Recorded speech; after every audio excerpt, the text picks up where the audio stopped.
ZEE5 ಇರುವಾಗ ನೀವು ನಿಮ್ಮ ನೆಚ್ಚಿನ ಶೋಗಳನ್ನ ಎಂದಿಗೂ ಮಿಸ್ ಮಾಡಿಕೊಳ್ಳುವುದಿಲ್ಲ. ಅದು ಸಂಪೂರ್ಣ ಉಚಿತವಾಗಿ. ಗೋಡಂಬಿ ಬಂತಲ್ಲ ಅಣ್ಣ, ಇಲ್ಲೇ ಉನ್ನಲ್ಲ ಅಣ್ಣ. ನಾ ಕೇಳಿದ್ದು ತಿನ್ನೋ ಗೋಡಂಬಿಯ ಬಂದಿದ್ದು ಆಯ್ತು, ಅದನ್ನ ತಿಂದಿದ್ದು ಆಯ್ತು.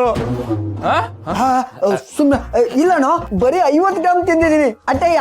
ಲೇ ಗೋಡಂಬಿ, ನೀ ಇನ್ನೊಂದ್ ಕಿತ್ತ ತಿನ್ಲಾ ಗೋಡಂಬಿಯ, ನಿಂಗೈತೆ ಮಾಡ್ತೀನಿ ನೀನು.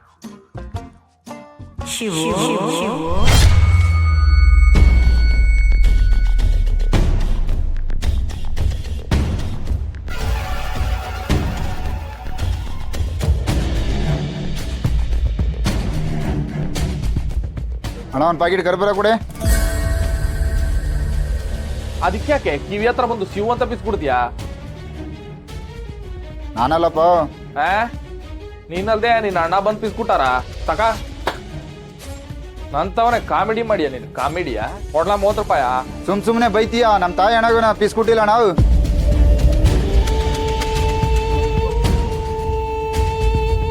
ಅಲ್ವಾ? ಯಾರು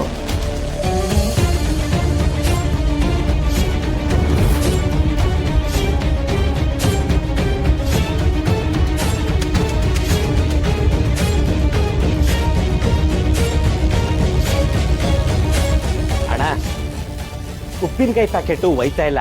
ಮುಂದಿನ ಕಿತ್ತ ಅವ್ನು ಬಂದಾಗ ವಾಪಸ್ ಕೊಟ್ಟು ಕಳ್ಸ್ಬಿಡೋಣ ನಾವು. ₹1 ಪ್ಯಾಕೆಟ್ ಅಲ್ಲೇನ್ಲ? ಇರ್ಲಿ ಬುಡ್ಲಾ, ಯಾವನಾರ ಬಂದು ₹1 ಏನ್ ಬರ್ತದೆ ಅಂತ ಕೇಳಿದ್ರೆ ಉಪ್ಪಿನಕಾಯಿ ಬರ್ತದೆ ನೆಕ್ಕಂಡಿರಮ್ಮ ಅಂತ ತೋರ್ಸಕಾಯ್ತದೆ.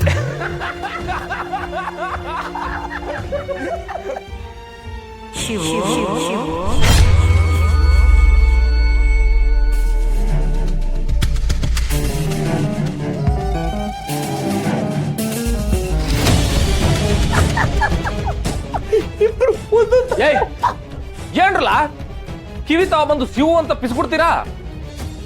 ಯಾಕಣ್ಣ ಹಿಂಗ್ ರೋದನೆ ಕೊಡ್ತಿದ್ಯಾ? ಆ ಅಣ್ಣನಿಗೂ ಅದನ್ನೇ ಅಂದೆ, ನಮಗೂ ಅದನ್ನೇ ಹೇಳ್ತಿದ್ಯಾ? ನಾವು ಇಲ್ಲೇ ಇದೀವಿ. ನಾವು ನಿನ್ ಕಿವಿ ತಾವು ಬಂದು ಅದೇಂಗಣ ಪಿಸ್ಕೊಡಕ್ಕಾಯ್ತದೆ?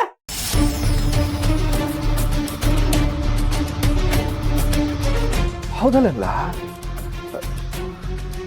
ಮತ್ತೆ ಯಾರು ಹೇಳ್ಬೋದು? ನನ್ ಕಿವಿತವ ಶಿವು ಅಂತ ನನ್ನ ಹೆಸರೇ ಪಿಸ್ಬಿಡ್ತಾ ಇದ್ದಾರೆ. ಯಾರು ಕರ್ತಿರೋದು ಅಂತ?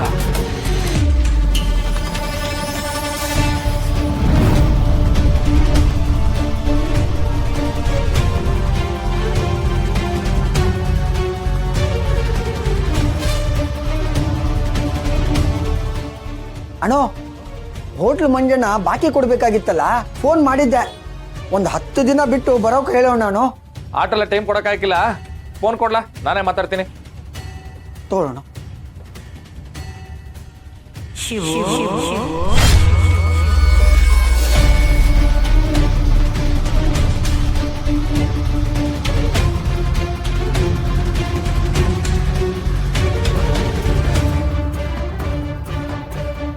ಏನಾಯ್ತಣ್ಣ?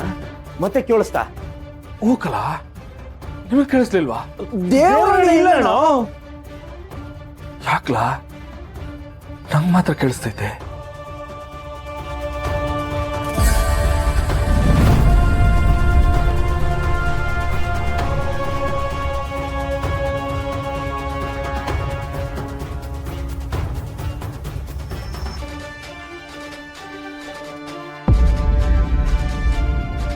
ಕೊಡ್ಬಿ ಫೋನ್ ತಗೊಳ್ಳ.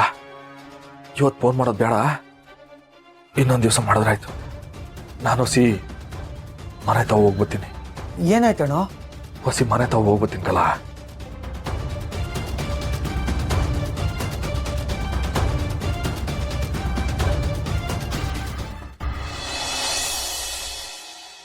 ನ್ಯಾಯ ಅಂತ ಬಂದ್ರೆ ನಾನು ಯಾರು ತಗೋಬೇಕಾದ್ರೆ ನಿಂತ್ಕೋತೀನಿ. ಆದ್ರೆ ಅನ್ಯಾಯ ಅಂತ ಬಂದ್ರೆ ಆ ಬ್ರಹ್ಮ ಬಂದ್ರುವೆ ನಾನು ಅಂತ ನಿಂತ್ಕೊಳ್ಳೋಕಿಲ್ಲ.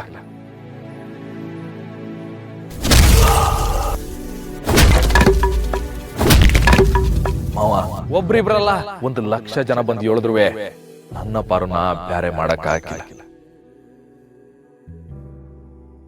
ಅಪ್ಪ ಊರ್ ಜನ ಎಲ್ಲ ಬರ್ತವ್ರೆ, ಜೊತೆಗೆ ಅಚ್ಚಕ್ರು ಬರ್ತವ್ರೆ. ಗಾಬರಿ ಇದ್ದಂಗೈತೆ.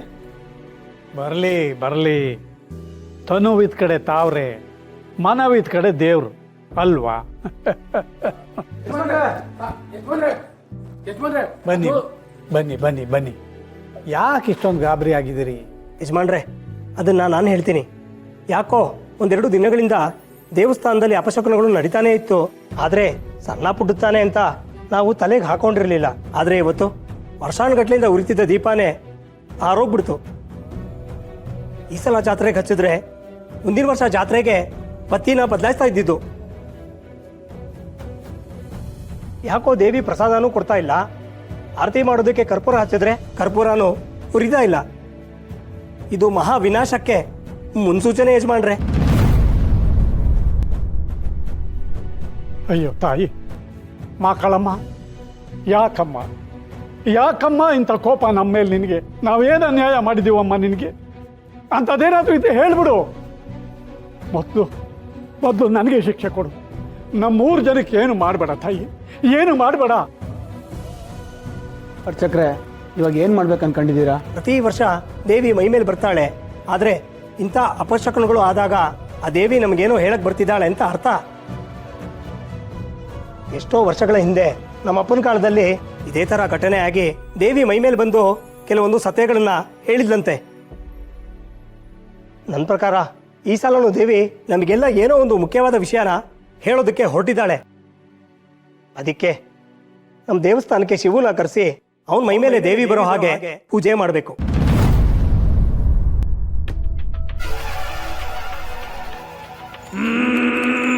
ಕರ್ಮ ಕರ್ಮ ಕಾಯುತ್ತೆ. ಅಯ್ಯೋ, ಇದ್ದಕ್ಕಿದ್ದಾಗೆ ದೇವಿ ಮೈ ಮೇಲೆ ಬರೋದಕ್ಕೆ ಹೇಗೆ ಸಾಧ್ಯ? ನಮ್ಮ ಶಿವು ಜಾತ್ರೆಗೂ ಮುಂಚೆ ಮನೆಯಿಂದ 1 ತಿಂಗಳು ಹೊರಗಡೆ ಇರ್ತಾನೆ. ಅವನ ಅಡುಗೆನ ಅವನೇ ಮಾಡ್ಕೋತಾನೆ, ಬ್ರಹ್ಮಚರ್ಯ ಪಾಲಿಸ್ತಾನೆ. ಆದರೆ ಈಗ ಅವನಿಗೆ ಮದುವೆ ಆಗೋಗಿದೆಯಲ್ಲಪ್ಪ. ಪರವಾಗಿಲ್ಲ ಯಜಮಾನ್ರೆ, ಇದು ಜಾತ್ರೆಗೆ ಅಂತ ಮಾಡ್ತಾ ಇರೋ ಪೂಜೆ ಅಲ್ಲ. ದೇವಿ ನಮಗೇನು ವಿಷಯ ಹೇಳಕ್ ಹೊರಟಿದ್ದಾಳೋ ಅದನ್ನ ಕೇಳೋದಕ್ಕೆ ಅಂತ ಆಗ್ತಾ ಇರೋ ಪೂಜೆ. ಶಿವು 1 ದಿನ ಮಡಿಯಾಗಿದ್ರೆ ಸಾಕು, ಏನೂ ತೊಂದರೆ ಆಗಲ್ಲ. ಛೇ, ಪ್ರತಿ ಸಲ ಶಿವು ಮೇಲೆ ದೇವ್ರು ಬಂದಾಗ ನನ್ನ ನೋಡಿ ಏನೋ ಹೇಳ್ಬಿಡ್ತಾನೆ ಅಂತ ನಾನು ತಪ್ಪಿಸ್ಕೊಂಡು ಓಡಾಡ್ತಿದ್ದೆ. ಆದರೆ ಇವಾಗ ದೇವಿನೇ ಹೇಳಕ್ ಬರ್ತಿದ್ದಾಳೆ ಅಂದರೆ ಸರಿ ಇಲ್ಲ. ಯಾಕೋ ಸರಿ ಬರ್ತಿಲ್ಲ. ಏನು ಮಾಡೋದೀಗ? ಯಜಮಾನ್ರೆ, ಇದು ನಮ್ಮೂರಿನ ಜನಗಳ ಜೀವದ ಪ್ರಶ್ನೆ. ನೀವೇನಾದ್ರೂ ಹೂ ಅಂದ್ರೆ ನಾವೆಲ್ಲ ಸಿದ್ಧ ಮಾಡ್ಕೊಳ್ತೀವಿ. ನಮ್ಗಳಿಗೆಲ್ಲ ಒಳ್ಳೇದು ಕೆಟ್ಟದ್ದು ಎಲ್ಲ ನಿಮ್ ಕೈಯಲ್ಲೇ ಇದೆ.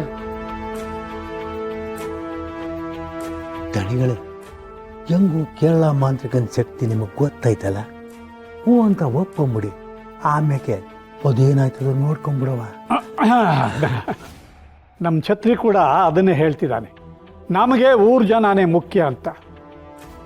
ಊರು ಜನಕ್ಕೆ ಒಳ್ಳೇದಾಗುತ್ತೆ ಅನ್ನೋದಾದರೆ ಆಗಲಿ, ನೀವೆಲ್ಲ ಸಿದ್ಧತೆ ಮಾಡ್ಕೊಳ್ಳಿ.